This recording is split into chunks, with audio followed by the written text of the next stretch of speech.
Yeah, I was told. I know what you are. How I do it. It was fun. I know how to. Yesterday, he did lose the game. I believe it was a very, very inventive build, to say the least, in terms of items. And bottom lane, Fit rolling in. Iwo turns around with the magic missile onto the man. The soul assumption as well. Fit getting caught down low, and he's gone. The breathe fire, they'll find themselves one in the elite walls. They're going to look to try and find themselves a second. PPD looking for Masoku. Masoku, is he going to go down? He will, but PPD. Oh my goodness, PPD. He's outrunning the dragon. He's off. The fire comes out in time. Oh, he got his bottle before he died. Nice. Alright, so Smash, pretty much going to see the same stuff, or is it time to try something else? I'm not entirely sold on the Echo Saber on heroes like Lifestealer. Like maybe Sven or a Tiny, I think is okay, but him in particular, maybe not. I'm going to see stun here bottom lane as well. Bottom lane again, the second death for the boy on the Spirit. And Bulba, he's going to take a huge soul assumption, not quite big enough. But Fear at the moment. How much damage he can actually do. And you also consider like the core Venge on top of that during the mid game can be really good. You can see coming in again, Fear. Masoku, he has got a Mango, but with the Iron Shell, he's going to pop it so he can get out the soul assumption. But he might have just set it up for Bulba to go down in turn, and he will. So Elite Walls, they do find themselves in trap. Just keeping himself behind the lineup, checking it out. And he's looking for that courier, but at the same time, there's your initiation, rolling onto Smash, kicking him back, and very nice, getting him under the tower range, so he will take a punch from the tower itself, and there they'll find it. Did require Bulba as well, but nice bit of play from EG to get that. And see, of course, the Venge, the Ewo carry Venge, just behind in 26, and WePlay going in again, they're rolling forward, and there we have the magical damage at this point, more than enough, and in fact the dust to M-God, but let DK die a whole bunch. He's very tanky in his own right, but he does need to get some item progression. Bottom lane here, Bulba, PPD trying to move in, the kicks off the mark, but Fear will connect with the roll in onto Masoku, the brain sap as well, nuking down the Visage. Ewo, he has got some help potentially from M-God. Ewo's going to turn, and with the help of M-God actually taking down Bulba. Yep. Let's put the Iron Shell on him, and it wasn't able to look for the chase to out. But now that he's level 6, you know, I kept saying about Van wanting to TP to some fights.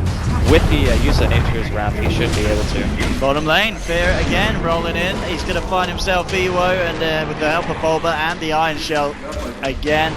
This time, heading down on the bottom, and they find help with the PPD, and Sabel's actually turning up as well. So they started EG very well. They want to try and fight this. Samael, what can he find? He's going to be magic missiled up here. The Nature Wrath coming from with the soul assumption, getting nuked low. He'll remnant himself away. M-God dropping low, but Bulba dropping even low, and then again with the Shuriken, they'll find themselves the Dark Seer. Eyes onto PPD as well. There's a follow-up magic missile. They get themselves a second one, Elite Walls. So much damage, man. Lifestealer also got a strength gain buff, so. Middle lane, PPD. Swat back in, M-God there to follow up, but he's gone. Easy kill for Elite Wolves. PPD not with much backup at all, but at the same time, this is kind of getting the space for EG to put some more pressure onto the tier 1 bottom. While Fear, he could be in trouble, rolls across, gets a stun off onto 2, but the soul assumption nuke flying in. Fear also getting picked off in the middle lane. Samael is there. Control is going the way of E-Walls for the time being. They're going to have track up soon.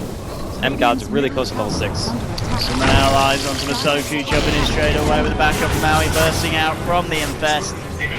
Visage this time going to be the one cord. They want to try and make something happen here. The pinks are coming out. Smash with the ultimate form. Getting some damage on the tower. They roll straight in onto him with the stun. The magnetize as well. The wall's being dropped here, and Smash, he's gone. EG, Aoi 2000 looking to move forward for more. Gets himself inside of Samael. Found with the TP out, but they're going to change the grip. No way that this Nature's Prophet is escaping from this one. Meanwhile, M-God trying to roll his way over. There's the dust. They've got him. Have they got the stun to get him out? They have. The kick from Fear. They'll find themselves a third. The EG there. Go Saber, thank you. Yeah, he's keeping it normal this time. And I'm surprised to know if I picked up an armor actually. And here we go, jumping in onto Smash. Here's the roll forward from Fear as well. Open wounds down, and Smash on his own. Beaten down there by the boys in blue. And EG, each and every time when there's multiple members of Elite Wars around. M-God. M-God indeed, he's trying for a TP, that's not going to work. EG again, just find a nice way to deal with orchids. If you, Yeah, as it soon as is. it's on, just blink into the tree line, yeah, that could work out nicely. Now rolling onto Van, talking about the orchid, the man carrying it. Sumail, not going to give him a chance. Not going to give him a chance until 50 seconds without the Nature's Prophet. And meanwhile, Bulba, it's just they literally, where's the AoE? It's all just point target. It's, yeah, they might hit multi-man familiar stun, and they may kill one, but we'll see what EG can do in response. PvD is going to get swapped back. It's the Nightmare out to EUI, but here we go with the Dragon Smash. We're going to take down PvD. Yes, he keeps himself alive here with the Brain Sap. One's been dropped by Bulba.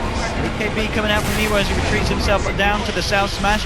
Looking for Fear, but Fear gets out the stun. The silence as well. Owie looking to chase. Open wounds onto the DK, and Owie looking to finish off this man, but the familiar stuns are there to hold him back. Now rolling forward, Fear, they'll get themselves the kill onto the DK. They'll find themselves their bounty, and not just that, the Visage as well. 4 going down. And it might just be a 5th. Sumail, in he goes with the chains onto Van. Double kill for your Ember Spirit. And just a very, very smart Commitment didn't quite work out for E-Wolves, but they were already kind of behind from the get-go. It was just a fight that they had to take. If they don't take it, EG continually control the map with the use of the Aegis, and they just keep asphyxiating mech. So how are they ever going to be able to take a fight without those items? Jumping into Sumail, have they got a control here to deal with the Ember Spirit? He has got the Aegis, so they'll silence him up, they'll use everything here. Sumail, he's going to be back for round 2, and he's got the backup of his friends. Fear rolling forward, looking for the kick across. Sumail jumps in with a slide of fist, focusing his attention onto Masoka. PvD goes for the peak of the right in the wall, onto Free, double kill for Fear. Ewo now on the retreat. The BKB is not going to save him against the punches of the boys on EG. It's going to be a triple kill for Fear as he kicks that man down with a stone. And there was just absolutely no help for this Dragon Knight. I feel like the pick itself is okay, but not helping it in the laning phase at least a little bit so you can get your core items going faster is a mistake.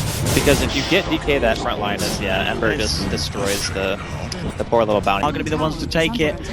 And let's see how this one goes off as they get vision of each other. PPD running around, Smash is going to jump in, looking for the lockdown on Bulba, trying to bring the Dark Share out of the fight on the back. Let's how he comes out, looking to jump on the Masoka. The slider fish flies through to Sumail. The Wave of Terror is they're trying to kill Fear, but they just don't have the damage. They've already lost 3 Van. He might be able to finish off the Earth Spirit, but no, the kickback's there. It's a triple kill for Sumail. 4 dead on the side of Elite Wolves, and they just can't find any of these kills. Sumail, he's ready to jump in. Chains are out. Remnant dodges that one, and in he goes for an ultra kill on the Ember Spirit. My goodness, where was the big kind of dropping point for the side of Elite Wolves in this match? I think the ES Darkseer combo actually just did way too much in the early game. Like, it basically secured them a lane win. So by having that amount of pressure just being applied by the supports, it allows Sumail and Owie to have, like, a completely uncontested lane. Sumail and Owie both just absolutely free farm. And yeah, Van, he got okay farm. He's still sitting, like, pretty well on the net worth. He's the highest on his team for sure. But the Venge build-up, I think he needed BKB, but it was already because they were far behind from the lanes. Jump onto Sumail here. He was trying to go with a 4-man. Oh my goodness, and that's GG. Dear Lord. That really is. Yeah. Oh, that vacuum wall into the follow-up Earth Spirit stun. Fear and Bulba working together perfectly there as a team. Alright, 33-10. EG have done it. 2-0 this series for the boys. And North America prevailing this time, Andy. It was very well drafted and played both games by EG. I think they finally found their groove. They know what they want to do. I think this game, it wasn't as big of an outdraft as the first one, but you can definitely see some problems with what E-Wolves wanted to put together. First and foremost, if their lineup is behind, it's really difficult to take fights because, like you mentioned, and we talked about during the